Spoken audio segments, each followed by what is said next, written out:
안녕하세요. 저와 남편은 반반 결혼을 하고 이제 결혼 2년차가 되는 부부입니다. 결혼 후에 명절에 인사드리러 가면서 생긴 일입니다. 결혼 전에는 이런 부분에 대해서는 들은 바가 없어서 알지 못했어요. 시아버지가 형제가 아주 많은 집에서 막내시랍니다. 그리고 시 큰 집에서는 제사와 차례를 다 지낸다고 하네요. 아들이나 장손 이런 걸 엄청 따지신다고 합니다. 제사 안 지내면 하늘이 무너진다고 생각하는 큰 집인데 문제는 말씀드린 대로 시아버지가 막내라서 문제라고 하십니다. 그래도 막내라고 장손이신 남편의 큰아버지만큼은 아니지만 집안에서 조금 투자를 해주셨다나 봐요. 그래서 시아버지는 서울에서 공부도 할 수 있었다고 합니다. 시어머니도 아버님께서 서울에서 대학 공부하던 시절에 만나게 되었고 결혼까지 하게 되었다고 하고요. 아버님께서 집안에 도움도 받고 결혼까지 했으니 거기까지만 들으면 나쁠 게 하나도 없는 이야기인데 아무래도 아버님 위로 남자 형제들이 많이 있다 보니 집안에서 여자들끼리 문제가 생겼나 봐요. 일단 인생을 한 지역에서만 살아오신 아버님의 형제분들은 다 같은 지역에 계시는 분들과 결혼을 하게 되었다고 합니다. 그래서 서울 출신인 시어머니를 엄청 싫어하셨다고 해요. 거기에 그것뿐이겠나요? 시조부 시조모님이 살아계시는 동안에는 괜찮았지만 두 분께서 돌아가시고부터는 남편의 큰어머니들이 시어머니를 향해 불편한 기색을 숨기지 않으셨답니다. 다른 지역에서 왔다고 싫어하고 또 첫째 큰시아버지를 제외한 나머지 형제들은 우리 아버님에 비해 집안의 지원이나 그런 걸 하나도 받지 못하셨으니 그걸 가지고 또 형제들끼리 이간질도 하셨나 봐요. 그러면서 명절이나 제사 같은 게 있으면 며느리들이 힘을 합쳐서 우리 시어머니한테만 모든 힘들고 고된 일들을 몰아주고 그렇게 못살게 구셨답니다. 하지만 시아버지는 막내다 보니 형님들을 등에 업고 있는 큰어머니들을 혼자 당해내지 못하셨고 그렇게 한동안 어머님이 고생을 하셨다고 해요. 그러다가 어머님이 더는 참지 못하겠다고 말하고 그렇게 시부모님은 고향을 떠나서 서울로 상경을 하셨다고 하네요. 그랬기에 시어머니는 더 이상 시어머니의 시댁 식구들에게서 벗어날 수 있었지만 아버님은 형제들과 등을 지게 되었다고 합니다. 뭐 여기까지 들으면 아무 문제도 없고 어머님이 100번 잘하신 일인데 문제는 저희가 결혼을 하고부터입니다. 사실 아버님이 형제들과 완전히 척을 지고 연을 끊고 살았던 게 아니라 아버님 혼자서 몰래 형제들과 연락을 하면서 지냈다고 합니다. 사실 저희 결혼식에도 아버님께서는 당신 형제들을 초대하고 싶으셨나 봐요. 하지만 어머님이 못 부르게 하셔서 못했다고 합니다. 보통 명절에는 시댁이나 친정이나 다 서울에 있다 보니 하루씩 날을 잡아서 양가에 다녀오고 있어요. 나머지 연휴는 집에 돌아와서 쉬고 있고요. 그 외에도 생신이나 어버이날 같이 자잘한 행사들도 챙기고 있습니다. 그런데 지난 설날에는 아버님께서 저희를 부르시더니 충격 선언을 하시더라고요. 올 추석부터는 큰 집에 가겠다고 하시면서요. 아버님에게 큰 집이니까 저한테는 큰 집이죠. 앞서 설명드린 대로인데 어머님도 아버님한테 그게 무슨 소리냐고 하면서 당신 미쳤냐고 하는 겁니다. 아버님께서 하시는 말씀은 우리 큰형님도 70이 넘었다고 이제 살아봐야 얼마나 더 살겠냐면서 당신은 이제 명절 때 꼭 당신 형제들을 봐야겠다고 하시는 거였어요. 어머님은 미쳤냐고 그 집구석에 내 발로 들어갈 일은 없다고 단호하게 거절하셨습니다. 아버님은 어머님을 설득한다고 하시는 말씀이 이제 형님들도 다 며느리들 보고 했으니 당신한테 그때처럼 일거리를 시킬 것도 없다고 하십니다. 큰형수님이 진두지휘하고 며느리들이 다 알아서 하니까 당신은 거기 가서 차려놓은 음식만 맛있게 먹고 오라는 거예요. 그래도 어머님은 계속 정색을 하시면서 싫다고 하시더군요. 제가 시집살이를 겪어본 건 아니지만 자초지종을 알고 있는 제가 볼 때 어머님한테는 그 당시가 얼마나 안 좋은 기억이었는지 이해가 가는 정도였습니다. 하지만 아버님은 계속해서 그 집을 나온 이후로 부모님 제사도 한 번 안 드려보고 묘에도 가본 적이 없다고 하시면서 그런 자기 속은 어떻겠냐고 말하며 어머님 보고 참 이기적이라고 하시더군요. 아무튼 두 분이서 분위기가 험악해지니 덩달아서 저희도 그 자리가 불편해졌어요. 어머님은 아버님하고 점점 언성이 높아지다가 방에 들어가서 드러누우셨고 아버님은 거실에서 담배만 계속해서 뻐끔뻐끔 피워대셨습니다. 평소라면 하룻밤 자고 아침 일찍 친정으로 출발을 했을 텐데 그날은 저녁 식사도 하기 전에 자리를 떠야만 했습니다. 그만큼 그 자리에 있기도 불편한 시간이었어요. 돌아오는 차 안에서 운전하는 남편에게 어머님이 참 안 되셨다는 이야기를 했는데 돌아온 남편의 반응이 예상 외였습니다. 저보고 시댁에서 그랬으면 안 된다고 하는 거예요. 뭘 그랬으면 안 되냐고, 무슨 말이 하고 싶은 거냐고 물었더니 아버님하고 어머님이 그런 일로 싸우고 있는데 어떻게 아무 말도 안 하고 가만히 있냐고 하는 거예요. 부부싸움은 칼로 물베기라는데 친구 부부가 싸우는 것도 아니고 시부모님이 싸우는 건데 그걸 내가 무슨 수로 말리냐고, 그러는 너는 뭐 했냐고, 자기도 가만히 있었으면서 집안 분위기 험악해진 게 왜 내 탓이냐고 한마디 했습니다.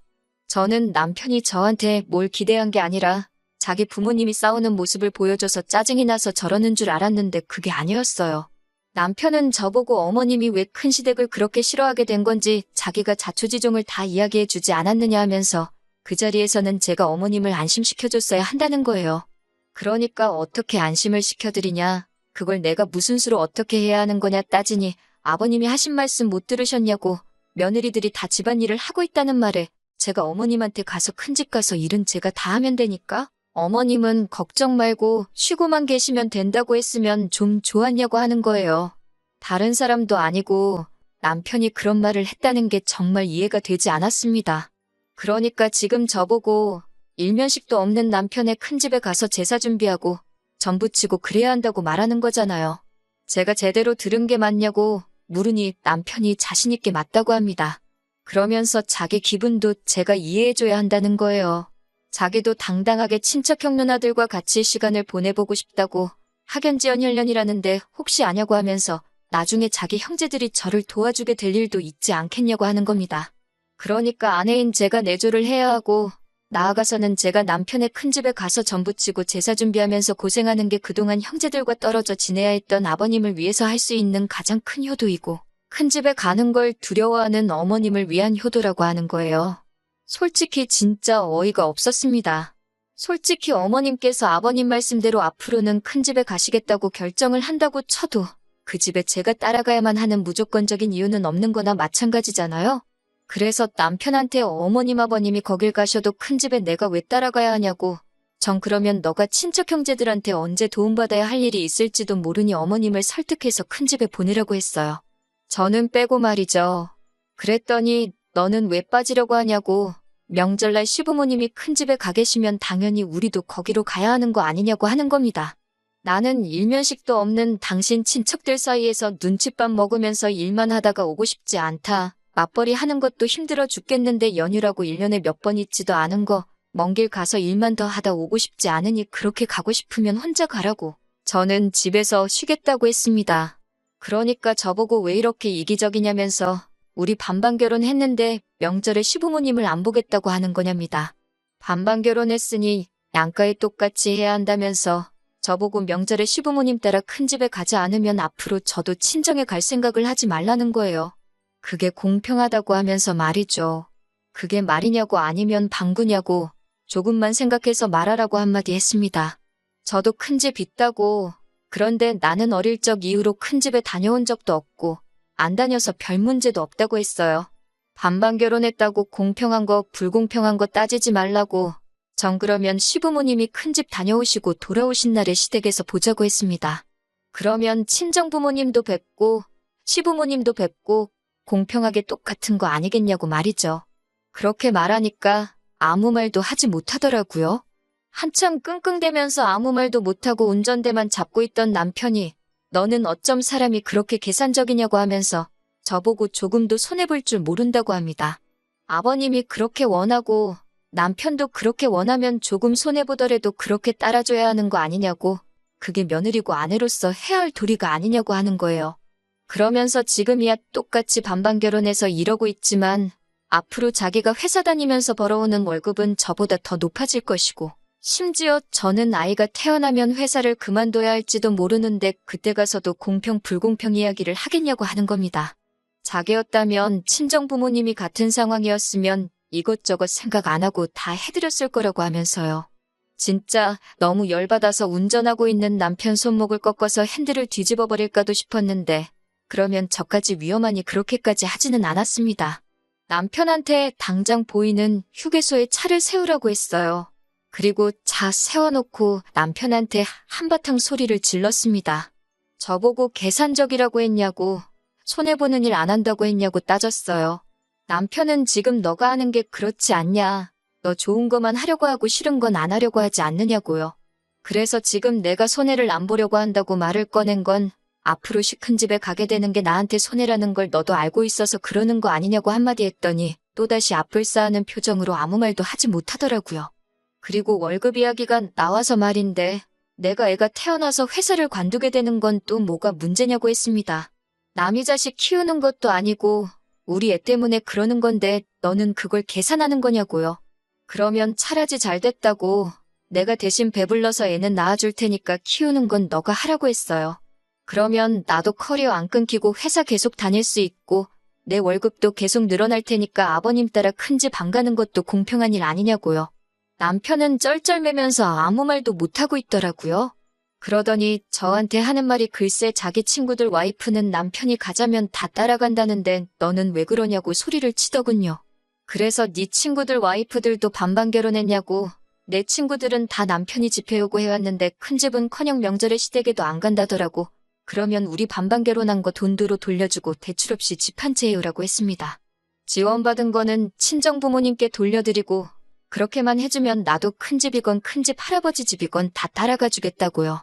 어디서 자꾸 자기는 한 것도 없으면서 공평한 거랑 권리만 찾고 있는지. 아버님 생각에 효자가 되고 싶은 건 기특하지만 어머님도 싫다고 하시고 나도 싫다고 하는데 왜 반쪽짜리 효자의 모질이 남편이 되려고 스스로 저러는지 정말 이해가 되지 않았습니다. 끝끝내 미안하다, 잘못했다, 자기가 잘못 생각했다 사과 한마디도 없고 억울한 표정만 하고 있는 남편을 보니까 정말 어이가 없었어요. 그래서 당장 차 돌려나가서 시부모님 댁으로 다시 가자고 했습니다. 어디 한번 아버님도 계신 앞에서 한번 단판을 지어보자고요. 남편은 이만큼이나 왔는데 뭐하러 다시 가냐고 그제서야 대답을 했지만 제가 남편 하는 말 싹 다 무시해버리고 그냥 시댁으로 다시 가자고 했습니다. 시댁으로 돌아가는 길 내내 남편은 꿀먹은 벙어리 마냥 아무 말도 못하고 운전만 하더군요. 솔직히 차 안에서 남편을 더 꼼짝도 못하게 해줄 수 있었지만 참았습니다. 1시간쯤 차를 달려 다시 시댁에 도착했는데 시부모님도 별반 다를 바 없이 저희가 출발한 순간부터 계속 싸우고 계셨나 봐요. 문 앞에 서 있는데도 바깥까지 두 분이 투닥거리시는 소리가 다 들려오더라고요. 저희가 문을 열고 다시 들어오니 두 분은 니들이 왜 다시 또 왔냐는 듯이 의아해 하셨습니다. 그래서 두 분 앞에 남편을 끌어다 앉히고 남편한테 아까 나한테 한 말 다시 한번 해보라고 했습니다. 남편도 역시 자기가 했던 소리가 얼마나 어이가 없고 불공평한 이야기인 걸 알고 있는지 계속 아무 말도 안 하고 있더라고요. 그래서 더 참을 것도 없이 그냥 제가 남편이 했던 이야기 그대로 토시 하나 빼먹지 않고 전부 말씀드렸어요. 아무튼 이 사건의 원흉이나 마찬가지인 아버님도 제 말에 아들 편 한마디도 거들어주지 못하시고 아무 말도 없고 어머님은 아주 자식이나 아비나 둘 다 똑같은 놈들이었다고 이 집구석 남자들은 생각하는 게 왜 저 모양 저 꼴이냐며 아주 속이 터지고 분통이 터진다고 하시더군요. 갑자기 저를 보더니 시집 잘못 샀다고 이런 집구석인 줄 알았더라면 제 결혼도 반대했을 거라고 미안하다고 하시면서 어머님께서는 이제라도 바로잡자고 말하고는 제 손을 잡아 끌고는 밖으로 나가시더라고요. 갑자기 제 손을 잡아 끌고 나가시니 아무 말도 못하는 아버님께서 그제서야 어딜 가느냐고 물어보시더군요. 어머님은 마누라 팔아서 지 가족들한테 잘하려는 이 집구석 남자들한테 지쳐서 떠나간다고 소리를 치셨어요. 그리고 남편한테도 네 와이프도 무슨 잘못이냐고 이런 집구석인지 몰라보고 와서 평생 고생할 생각하니 불쌍해져서 어머님이 이혼하러 가시는 김에 저도 이혼시키고 오겠다고 하시는 겁니다. 당신 큰형님 살아봐요. 얼마나 살긴 요새 100세 시대라는데 앞으로 30년은 더 사시는 거 아니냐고 우리 며느리 아무것도 모르고 시집와서 60살이 될 때까지 그 집에서 막내 며느리라고 나처럼 식모대우 당하면서 잡이라는 거 대물림 시킬 바에야. 그러기 전에 여자들이 떨어져 먼저 나가겠다고 그 잘난 가족들 보고 싶고 도움받고 싶으면 당신 남자들이 그 집 가서 엉덩이 춤을 추던 전을 부쳐먹던 한번 신나게 우리들 없이 잘 살아보려고 하시는 겁니다. 그러고 나서 진짜로 집 밖에 나왔는데 정말 나오자마자 아버님도 남편도 따라 나와서는 잘못했다고 싹싹 빌더라고요. 아버님은 아버님대로 너무 어머님 마음을 헤아려주지 못했다고 하면서 미안하다고 하고 남편도 미안하다고 저한테 사과하면서 이웃만큼은 하지 말자고 합니다.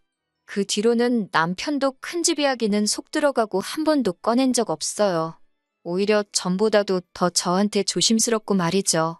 공동의 목적이 있어서 제 편을 들어주셨지만 어머님 덕분에 남편이 이젠 더 이상 저한테 찍소리도 하지 못하네요. 어머님한테만큼은 잘 해드려야겠다 싶었는데 어머님께서도 명절이라고 시댁 찾아오고 그럴 필요 없다고, 어차피 다 같은 서울 하늘 아래 있는데 보고 싶으면 당신들이 먼저 저희를 찾아오시겠다며 명절 때 의무적으로 올 필요도 없다고 하시네요. 남편이 따지고 보면 저한테 대리효도를 바랬던 건 사실이지만 남편의 부탁 때문이 아니고 제 마음에서 우러나오는 효도를 하려고 합니다. 며느리라고 남은 아니잖아요. 제가 해야 할 자식된 도리 다 하면서 우리 가족 한번 행복하게 살아가는 가정으로 제가 만들어 보려고 합니다.